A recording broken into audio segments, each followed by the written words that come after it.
First ক্লাসে আমরা পশ্চিমবঙ্গের ভূমিরূপ অধ্যায়ের জমির ঢাল ও ভূমির ঢাল টপিক ও পশ্চিমবঙ্গের মালভূমি অঞ্চল এই দুটো টপিক আমরা পড়েছিলাম, অর্থাৎ প্রশ্ন উত্তর আলোচনা করেছিলাম।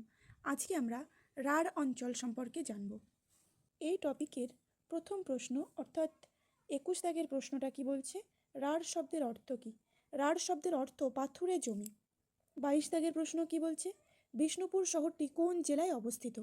বিষ্ণুপুর শহরটি বাঁকুড়া জেলায় অবস্থিত। 23, বীরভূমের পূর্ব দিকটি কীরকম? বীরভূমের পূর্ব দিকটি উর্বর সমতল প্রকৃতির। 24, এটা রাঢ় হবে, একটু কারেকশন করে নিও। রাঢ় অঞ্চলের বেশিরভাগ অংশে কোন মাটি দেখা যায়? রাঢ় অঞ্চলের বেশিরভাগ অংশে দোআঁশ মাটি দেখা যায়। 25, রাঢ় অঞ্চলে কিভাবে চাষাবাদ শুরু হয়? রাঢ় অঞ্চলে বনজঙ্গল কেটে চাষাবাদ শুরু হয়। 26, রাঢ় অঞ্চলটি কোন দিক থেকে কোন দিকে ঢালু? রাঢ় অঞ্চলটি পশ্চিম থেকে পূর্ব দিকে ঢালু। 27 দেখো, রাঢ় সমভূমির মোট আয়তন কত? রাঢ় সমভূমির মোট আয়তন প্রায় 27,500 বর্গ কিলোমিটার। 28, রাঢ় অঞ্চলের সর্বপ্রধান নদী কোনটি? রাঢ় অঞ্চলের সর্বপ্রধান নদী দামোদর নদী।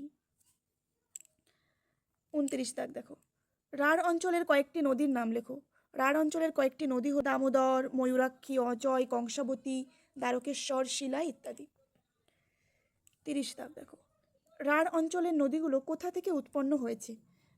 রাঢ় অঞ্চলের নদীগুলো ছোটনাগপুর মালভূমি থেকে উৎপন্ন হয়েছে।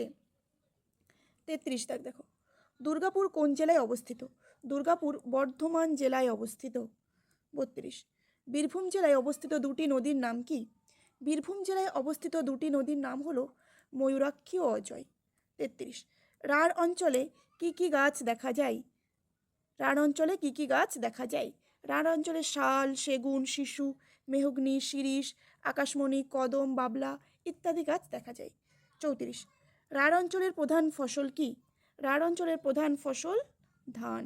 35 দেখো, রাঢ় অঞ্চলের কয়েকটি শিল্পাঞ্চলের নাম বলো। রাঢ় অঞ্চলের কয়েকটি শিল্পাঞ্চল হলো হলদিয়া শিল্পাঞ্চল, খড়গপুর শিল্পাঞ্চল। 36 দাগ দেখো, ভৌগোলিক অবস্থান অনুযায়ী রূপনারায়ণ নদ কোন জেলায় অবস্থিত? রূপনারায়ণ নদ কোন জেলায় অবস্থিত? ভৌগোলিক অবস্থান অনুযায়ী রূপনারায়ণ নদ পশ্চিম মেদিনীপুর জেলায় অবস্থিত।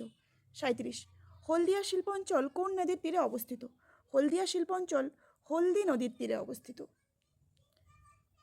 38 দেখো, খড়গপুর শিল্পাঞ্চল কোন জেলায় অবস্থিত? খড়গপুর শিল্পাঞ্চল পশ্চিম মেদিনীপুর জেলায় অবস্থিত। 39 কি বলছে দেখো, কোন জেলায় বেড়াতে গেলে তুমি অজয় নদ দেখতে পাবে?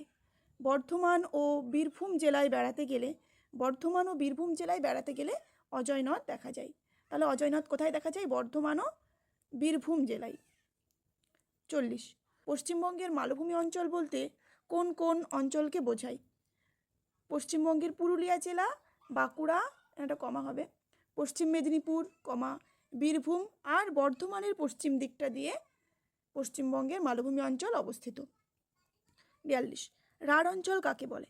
দেখো, পশ্চিমবঙ্গের মালভূমি অঞ্চলের পূর্ব দিকে এবং ভাগীরথী নদীর পশ্চিম দিকে, তাহলে কি পশ্চিমবঙ্গের মালভূমি অঞ্চলের পূর্ব দিকে এবং ভাগীরথী নদীর পশ্চিম দিকে যে সামান্য ঢেউ খেলানো রুক্ষ সমভূমি দেখা যায় তাকেই রাঢ় অঞ্চল বলে। 42, রাঢ় অঞ্চলের ভূমিরূপের বৈশিষ্ট্য কি? 1, রাঢ় অঞ্চলটি পশ্চিমের মালভূমি অঞ্চল থেকে আগত নদী সমূহের দ্বারা বাহিত পলি সঞ্চয়ের ফলে সৃষ্টি হয়েছে। 2, অঞ্চলটি পশ্চিম থেকে পূর্ব দিকে ঢালু।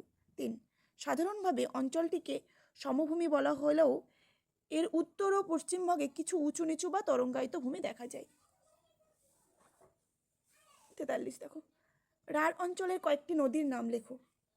রাঢ় অঞ্চলের কয়েকটি উল্লেখযোগ্য নদী হলো দামোদর, দ্বারকেশ্বর, শিলাবতী, সুবর্ণরেখা, কেলেঘাই, মুন্ডেশ্বরী প্রভৃতি।